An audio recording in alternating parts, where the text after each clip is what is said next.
The Tragedy of Hamlet, Prince of Denmark, by William Shakespeare. Act 2, Scene 1.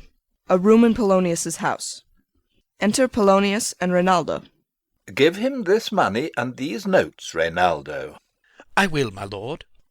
You shall do marvels wisely, good Reynaldo, before you visit him, to make inquire of his behaviour. My lord, I did intend it. Marry, well said, very well said. Look you, sir, inquire me first what Danskers are in Paris, and how, and who, what means, and where they keep, what company, at what expense, and finding by this encompassment and drift of question that they do know my son, come you more nearer than your particular demands will touch it. Take you, as 'twere, some distant knowledge of him, as thus: I know his father and his friends, and in part him. Do you mark this, Reynaldo? Ay, very well, my lord. And in part him, but you may say, not well, but if be he, I mean he's very wild, addicted, so, and there put on him what forgeries you please. Marry, none so rank as may dishonour him, take heed of that, but, sir, such wanton, wild, and usual slips, as are companions noted and most known to youth and liberty. As gaming, my lord. Ay, or drinking, fencing, swearing, quarrelling, drabbing, you may go so far. My lord, that would dishonour him. Faith, no, as you may season it in the charge, you must not put another scandal on him, that he is open to incontinency, that's not my meaning, but breathe his faults so quaintly that they may seem the taints of liberty, the flash and outbreak of a fiery mind, a savageness in unreclaimed blood, of general assault. But, my good lord... Wherefore should you do this? Ay, my lord, I would know that. Marry, sir, here's my drift, and I believe it is a fetch of warrant, you laying these slight sullies on my son, as 'twere a thing a little soiled i' the working, mark you. Your party in converse, him you would sound, having ever seen in the prenominate crimes the youth you breathe of guilty. Be assured, he closes with you in this consequence, good sir, or so, or friend, or gentleman, according to the phrase or the addition of man and country. Very good, my lord. And then, sir, does what was I about to say? By the mass, I was about to say something. Where did I leave? At closes in the consequence, at friend or so, and gentleman. At closes in the consequence. Ay, marry, he closes thus. I know the gentleman. I saw him yesterday, or t'other day, or then with such, and as you say, there was a gaming there, or Tookin's rouse, there falling out at tennis, or perchance, I saw him enter such a house of sale, videlicet a brothel, or so forth. See you now, your bait of falsehood takes this carp of truth, and thus do we of wisdom and of reach, with windlasses and with assays of bias, by indirections, find directions out. So, by my former lecture and advice, shall you, my son. You have me, have you not? My lord, I have. God be with ye. Fare ye well. Good, my lord. Observe his inclination in yourself. I shall, my lord. And let him ply his music. Well, my lord. Farewell. Exit Reynaldo. Enter Ophelia. How now, Ophelia? What's the matter? Oh, my lord, I have been so affrighted. With what, in the name of God? My lord, as I was sewing in my closet, Lord Hamlet, with his doublet all unbraced, no hat upon his head, his stockings fouled, ungartered, and down-jived to his ankle, pale as his shirt, his knees knocking together, and with a look so piteous in purport as if he had been loosed out of hell, to speak of horrors, he comes before me. Mad for thy love? My lord, I do not know, but truly I do fear it. What said he? He took me by the wrist, and held me hard. Then goes he to the length of all his arm, and with his other hand thus o'er his brow, he falls to such perusal of my face as he would draw it. Long stayed he so. At last, a little shaking of mine arm, and thrice his head thus, waving up and down. He raised a sigh so piteous and profound as it did seem to shatter all his bulk and end his being. That done, he lets me go, and with his head o'er his shoulder turned, he seemed to find his way without his eyes, for out of doors he went without their helps, and to the last bended their light on me. Come, go with me. I will go seek the king. This is the very ecstasy of love, whose violent property foredoes itself, and leads the will to desperate undertakings, as oft as any passion under heaven that doth afflict our natures. I am sorry. What, have you given him any hard words of late? No, my good lord, but as you did command, I did repel his fetters and denied his access to me. That hath made him mad. I am sorry that with better heed and judgment I had not quoted him. I feared he did but trifle, and meant to rack thee, but beshrew my jealousy. By heaven, it is as proper to our age to cast beyond ourselves in our opinions, as is common for the younger sort to lack discretion. Come, go we to the king. This must be known, which, being kept close, might move more grief to hide than hate to utter love. Come. Exeunt. Scene 2. A room in the castle.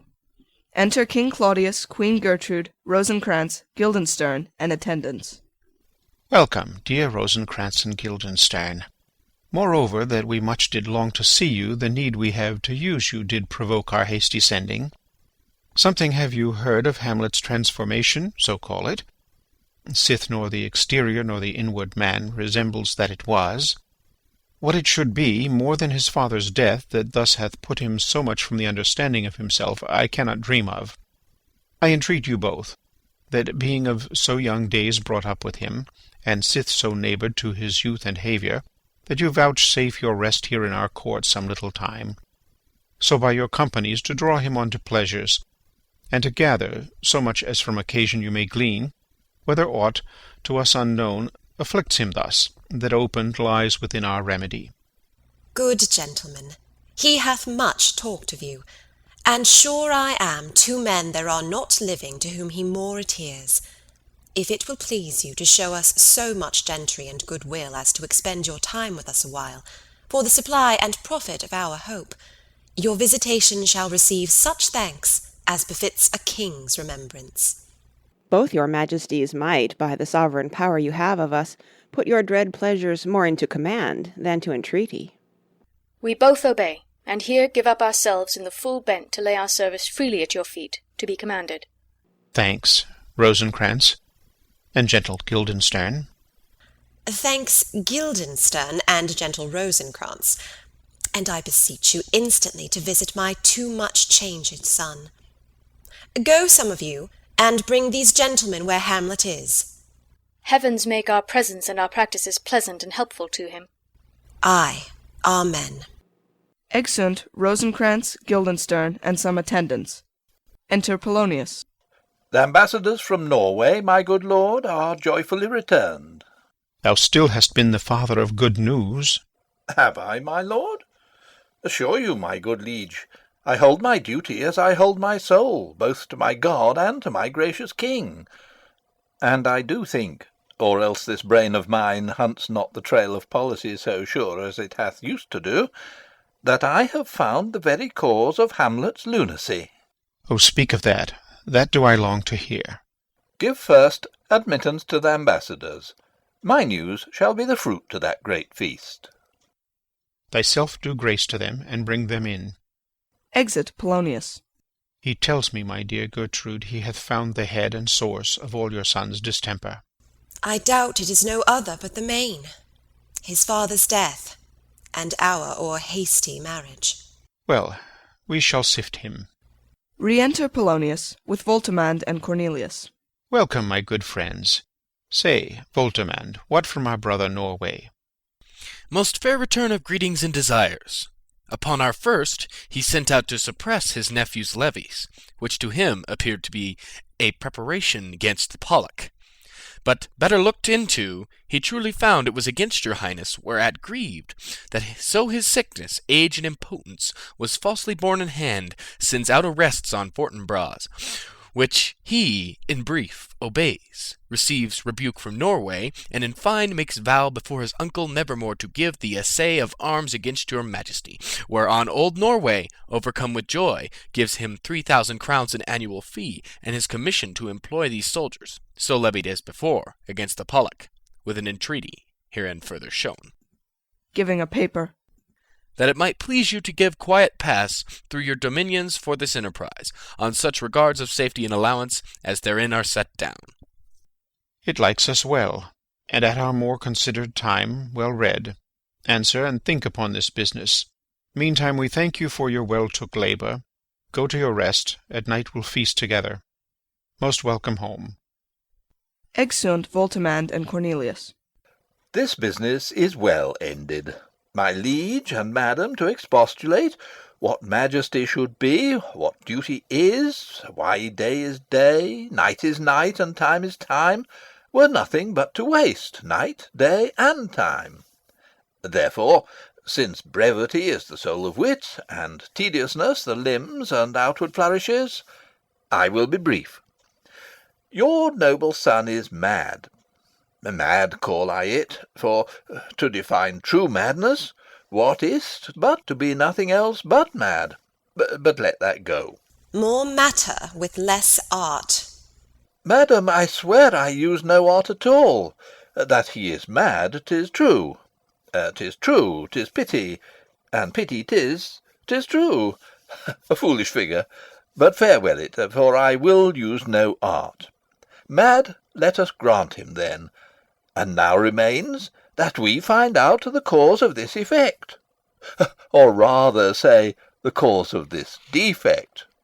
For this effect defective comes by cause, thus it remains, and the remainder thus perpend. I have a daughter, have while she is mine, who in her duty and obedience, mark, hath given me this. Now, gather and surmise. Reads. To the celestial and my soul's idol, the most beautified Ophelia. That's an ill phrase, a vile phrase. Beautified is a vile phrase, but you shall hear. Thus. Reads. In her excellent white bosom, these, etc. Came this from Hamlet to her? Good madam, stay a while, I will be faithful. Reads. Doubt thou the stars are fire? Doubt that the sun doth move? Doubt truth to be a liar? But never doubt I love. O dear Ophelia, I am ill at these numbers. I have not art to reckon my groans, but that I love thee best. O most best, believe it, adieu. Thine evermore, most dear lady, while this machine is to him Hamlet. This in obedience hath my daughter shown me, and, more above, hath his solicitings, as they fell out by time, by means, and place, all given to mine ear. But how hath she received his love? What do you think of me? As of a man faithful and honourable? I would fain prove so. But what might you think, when I had seen this hot love on the wing, as I perceived it, I must tell you that, before my daughter told me, what might you, or my dear Majesty, your Queen here, think, if I had played the desk or table book, or given my heart a winking, mute and dumb, or looked upon this love with idle sight? What might you think? No, I went round to work, and my young mistress thus I did bespeak. Lord Hamlet is a prince, out of thy star, this must not be. And then I prescripts gave her, that she should lock herself from his resort, admit no messengers, receive no tokens, which done, she took the fruits of my advice, and he, repulsed, a short tale to make, fell into a sadness, then into a fast, then to a watch, thence into a weakness, thence to a lightness, and by this declension into the madness wherein now he raves, and all we mourn for. Do you think 'tis this? It may be. Very likely. Hath there been such a time, I would fain know that I have positively said 'tis so, when it proved otherwise? Not that I know. Pointing to his head and shoulder. Take this from this, if this be otherwise. If circumstances lead me, I will find where truth is hid, though it were hid indeed within the centre. How may we try it further? You know sometimes he walks for hours together here in the lobby. So he does indeed. At such a time I'll loose my daughter to him. Be you and I behind an arras then. Mark the encounter. If he love her not, and he not from his reason fallen thereon, let me be no assistant for a state, but keep a farm and cotters. We will try it. But look where sadly the poor wretch comes reading. Away, I do beseech you both away. I'll board him presently. Oh, give me leave. Exeunt King Claudius, Queen Gertrude, and attendants. Enter Hamlet, reading. How does my good Lord Hamlet? Well, God a mercy. Do you know me, my lord? Excellent well. You are a fishmonger. Not I, my lord. Then I would you were so honest a man. Honest, my lord? Ay, sir. To be honest, as this world goes, is to be one man picked out of 10,000. That's very true, my lord. For if the sun breed maggots in a dead dog, being a god-kissing carrion, have you a daughter? I have, my lord. Let her not walk in the sun. Conception is a blessing, but not as your daughter may conceive. Friend, look to't. Aside. How say you by that? Still harping on my daughter. Yet he knew me not at first. He said I was a fishmonger. He is far gone, far gone. And truly in my youth I suffered much extremity for love. Very near this. I'll speak to him again. What do you read, my lord? Words. What is the matter, my lord? Between who? I mean the matter that you read, my lord. Slanders, sir. For the satirical rogue says here that old men have grey beards, that their faces are wrinkled, their eyes purging thick amber and plum-tree gum, and that they have a plentiful lack of wit, together with most weak hams, all which, sir, though I most powerfully and potently believe, yet I hold it not honesty to have it thus set down, for yourself, sir, should be as old as I am, if like a crab you could go backward. Though this be madness, yet there's a method in it. Will you walk out of the air, my lord? Into my grave. Indeed, that is out the air. Aside. How pregnant sometimes his replies are. A happiness that often madness hits on, which reason and sanity could not so prosperously be delivered of. I will leave him, and suddenly contrive the means of meeting between him and my daughter. My honourable lord, I will most humbly take my leave of you. You cannot, sir, take from me anything that I will more willingly part withal. Except my life. Except my life. Except my life. Fare you well, my lord. These tedious old fools. Enter Rosencrantz and Guildenstern. You go to see the Lord Hamlet?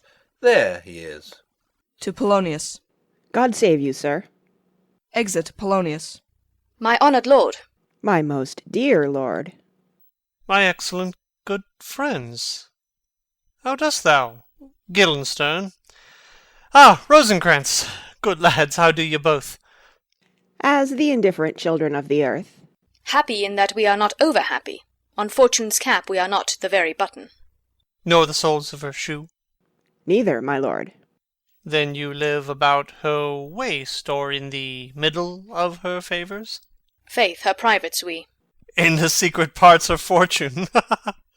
Oh, most true, she is a strumpet. What's the news? None, my lord, but that the world's grown honest. Then is doomsday near.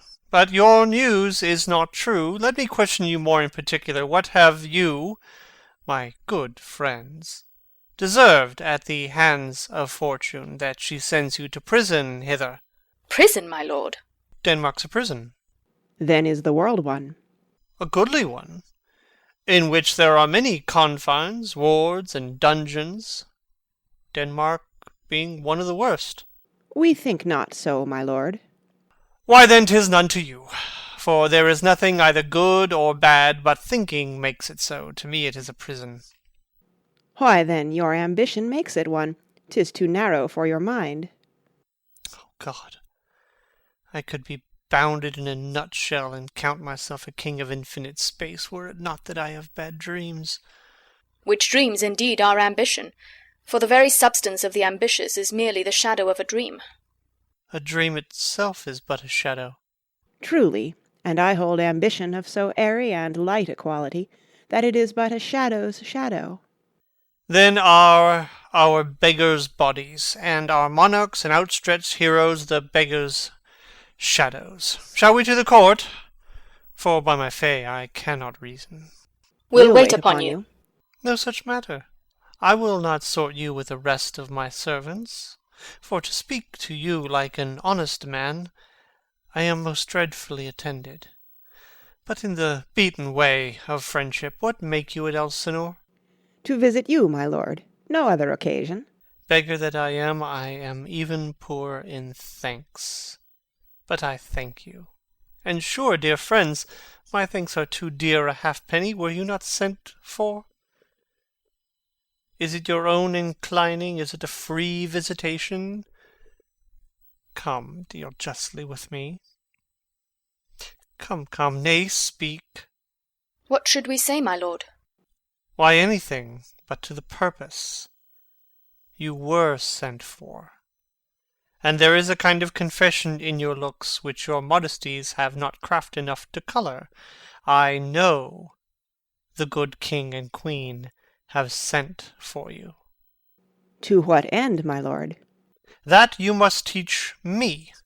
But let me conjure you by the rights of our fellowship, by the constancy of our youth, by the obligation of our ever-preserved love, and by what more dear a better proposer could charge you withal, be even and direct with me, whether you were sent for or no. Aside to Guildenstern. What say you? Aside. Nay then, I have an eye of you. If you love me, hold not off. My lord, we were sent for. I will tell you why. So shall my anticipation prevent your discovery, and your secrecy to the king and queen moult no feather. I have of late, but wherefore I know not, lost all my mirth, foregone all custom of exercises, and indeed it goes so heavily with my disposition that this goodly frame, the earth, seems to me a sterile promontory. This most excellent canopy, the air, look you, this brave o'erhanging firmament, this majestical roof fretted with gold and fire, why, it appears no other thing to me than a foul and pestilent congregation of vapours. What a piece of work is man! How noble in reason, how infinite in faculty and form and moving, how express and admirable in action, how like an angel. In apprehension, how like a god. The beauty of the world, the paragon of animals. And yet, to me, what is this quintessence of dust? Man delights not me. No, nor woman neither, though by your smiling you seem to say so. My lord, there was no such stuff in my thoughts. Why did you laugh then, when I said, man delights not me? To think, my lord, if you delight not in man, what Lenten entertainment the players shall receive from you. We coted them on the way, and hither they are coming to offer you service. He that plays the king shall be welcome. His Majesty shall have tribute of me. The adventurous knight shall use his foil and target, the lover shall not sigh gratis, the humorous man shall end his part in peace, the clown shall make those laugh whose lungs are tickled o'er the sere, and the lady shall say her mind freely, or the blank verse shall heart for't. What players are they? Even those you were wont to take delight in, the tragedians of the city. How chances it they travel? Their residence, both in reputation and profit, was better both ways. I think their inhibition comes by the means of the late innovation. Do they hold the same estimation they did when I was in the city? Are they so followed? No, indeed, they are not. How comes it? Do they grow rusty? Nay, their endeavour keeps in the wonted pace, but there is, sir, an aery of children, little Iasses, that cry out on the top of question, and are most tyrannically clapped for't. These are now the fashion, and so berettle the common stages, so they call them, that many wearing rapiers are afraid of goose-quills, and dare scarce come thither. What, are they children? Who maintains them? How are they escorted? Will they pursue the quality no longer than they can sing? Will they not say afterwards, if they should grow themselves to common players, as it is most like, if their means are no better, their writers do them wrong to make them exclaim against their own succession? Faith, there has been much to do on both sides, and the nation holds it in no sin to tar them to controversy. There was, for a while, no money bid for argument, unless the poet and the player went to cuffs in the question. Is it possible? Oh, there has been much throwing about of brains. Do the boys carry it away? Ay, that they do, my lord. Hercules and his load, too. It is not very strange, for mine uncle is king of Denmark, and those that would make mows at him while my father lived give 20, 40, 50, 100 ducats apiece for his picture in little. 'Sblood, there is something more in this than natural, if philosophy could find it out. Flourish of trumpets within. There are the players. Gentlemen, you are welcome to Elsinore. Your hands come, then. The appurtenance of welcome is fashion and ceremony. Let me comply with you in this garb, lest my extent to the players, which I tell you must show fairly outward, should appear more like entertainment than yours. You are welcome, but my uncle, father, and aunt, mother, are deceived. In what, my dear lord? I am but mad north-northwest, when the wind is southerly. I know a hawk from a handsaw. Enter Polonius. Well be with you, gentlemen. Hark you, Guildenstern, and you too, at each ear a hearer. That great baby you see there is not out of his swaddling clouts. Happily he's the second time come to them, for they say an old man is twice a child. I will prophesy he comes to tell me of the players' market. You say right, sir. Oh, Monday morning, 'twas so indeed. My lord, I have news to tell you. My lord, I have news to tell you. When Roscius was an actor in Rome... The actors are come hither, my lord. Buzz, buzz. Upon mine honour. Then came each actor on his ass. The best actors in the world, either for tragedy, comedy, history, pastoral, pastoral comical, historical pastoral, tragical historical, tragical comical, historical pastoral, scene individual, or poem unlimited. Seneca cannot be too heavy, nor Plautus too light. For the law of writ and the liberty, these are the only men. Oh, Jephthah, judge of Israel, what a treasure hadst thou! What treasure had he, my lord? Why, one fair daughter, and no more. The which he loved passing well. Aside. Still on my daughter. Am I not i' the right, old Jephthah? If you call me Jephthah, my lord, I have a daughter that I love passing well. Nay, that follows not. What follows then, my lord? Why, as by lot God wot... And then, you know, it came to pass, as most like it was... The first row of the pious chanson will show you more. For look, where my abridgment comes. Enter 4 or 5 players. You are welcome, masters, welcome all.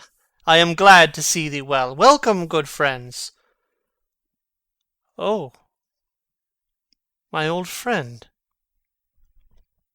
Thy face is Valence, since I saw thee last. Comest thou to beard me in Denmark?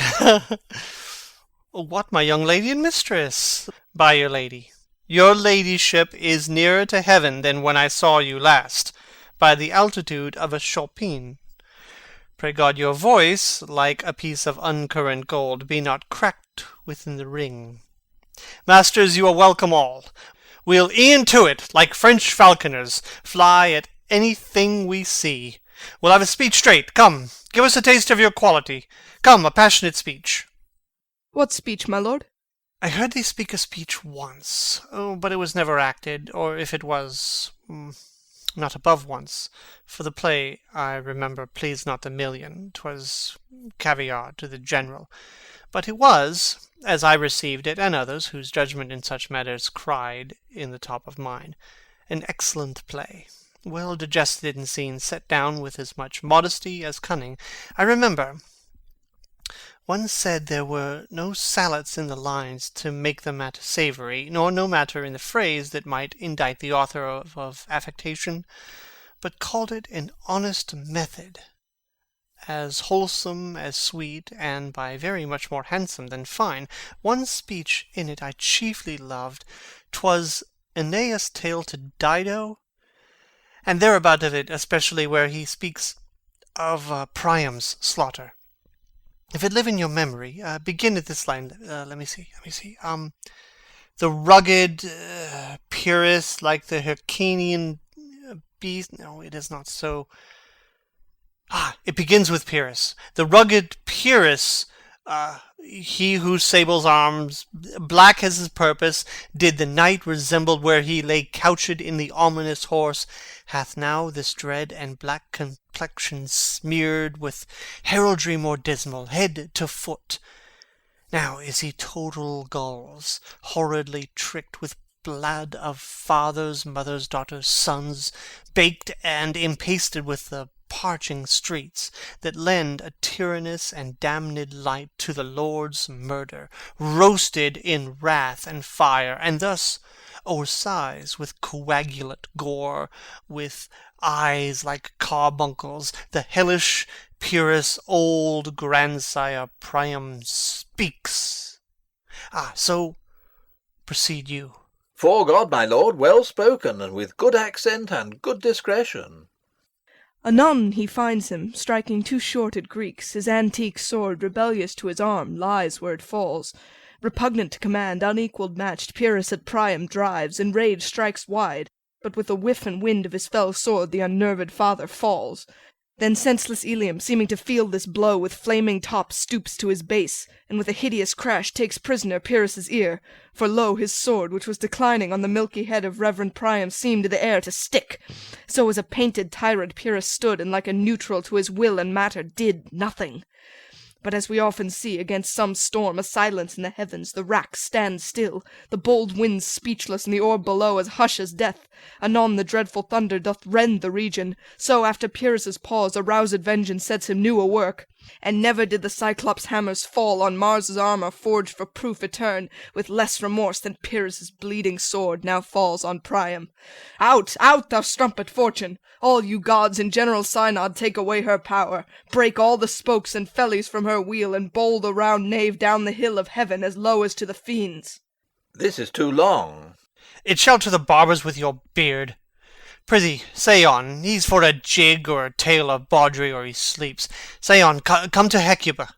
But who, oh, who had seen the mobled queen? The mobled queen? That's good. Mobled queen is good. Run barefoot up and down, threatening the flames with bison rheum. A clout upon that head where late the diadem stood, and for a robe about her lank and all o'erteemed loins a blanket, in the alarm of fear caught up. Who this had seen, with tongue in venom steeped, 'gainst fortune's state would treason have pronounced. But if the gods themselves did see her then, when she saw Pyrrhus make malicious sport in mincing with his sword her husband's limbs, the instant burst of clamour that she made, unless things mortal moved them not at all, would have made milch the burning eyes of heaven and passion in the gods. Look where he has not turned his colour, and has tears in his eyes. Prithee no more. 'Tis well. I'll have thee speak out the rest soon. Good my lord, will you see the players well bestowed? Do you hear? Let them be well used, for they are the abstract and brief chronicles of the time. After your death you had better have a bad epitaph than their ill report while you live. My lord, I will use them according to their desert. God's bodkins, man, much better. Use every man after his desert, and who should scape whipping. Use them after your own honour and dignity. The less they deserve, the more merit is in your bounty. Take them in. Come, sirs. Follow him. Friends, we'll hear a play tomorrow. Exit Polonius with all players but the first. Dost thou hear me, old friend? Can you play the murder of Gonzago? Ay, my lord. We'll hat tomorrow night. You could, for a need, study a speech of some 12 or 16 lines which I would set down and insert int, could you not? Ay, my lord. Very well. Follow that lord, and look you, mock him not. Exit first player. My good friends, I'll leave you till night. You are welcome to Elsinore. Good my lord. Ay, so, God be with ye. Exeunt Rosencrantz and Guildenstern. Now I am alone. Oh, what a rogue and peasant slave am I! Is it not monstrous that this player here, but in a fiction, in a dream of passion, could force his soul so to his own conceit that from her working all his visage wand, tears in his eyes, distraction in his aspect, a broken voice, and his whole function suiting with forms to his conceit, and all for nothing, for Hecuba. What's Hecuba to him, or he to Hecuba, that he should weep for her? What would he do? Had he the motive and cue for passion that I have? He would drown the stage with tears, and cleave the general ear with horrid speech, make mad the guilty and appall the free, confound the ignorant, and amaze indeed the very faculties of eyes and ears. Yet I, a dull and muddy-mettled rascal, peak, like Jonah dreams, unpregnant of my cause, and can say nothing. Oh, not for a king upon whose property and most dear life a damned defeat was made. Am I a coward? Who calls me villain?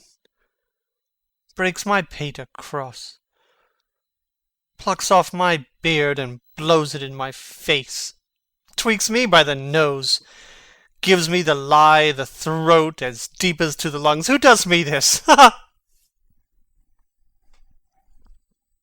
Swoons. I should take it. For it cannot be but I am pigeon-livered and lack gall to make oppression bitter. Or ere this I should have fatted all the region's kites with this slave's offal. Bloody, bawdy villain.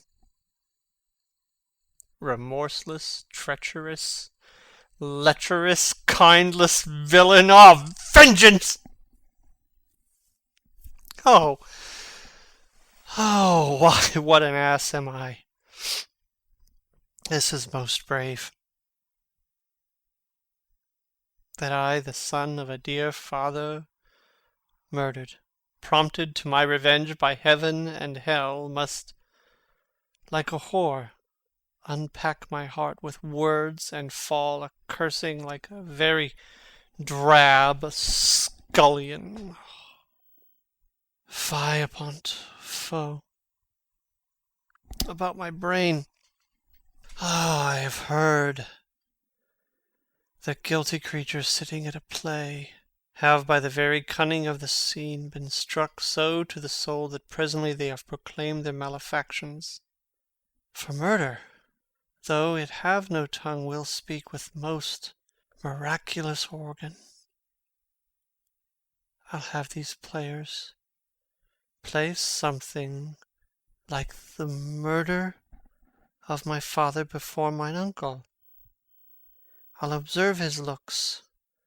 I'll tend him to the quick. If he but blench, I know my course.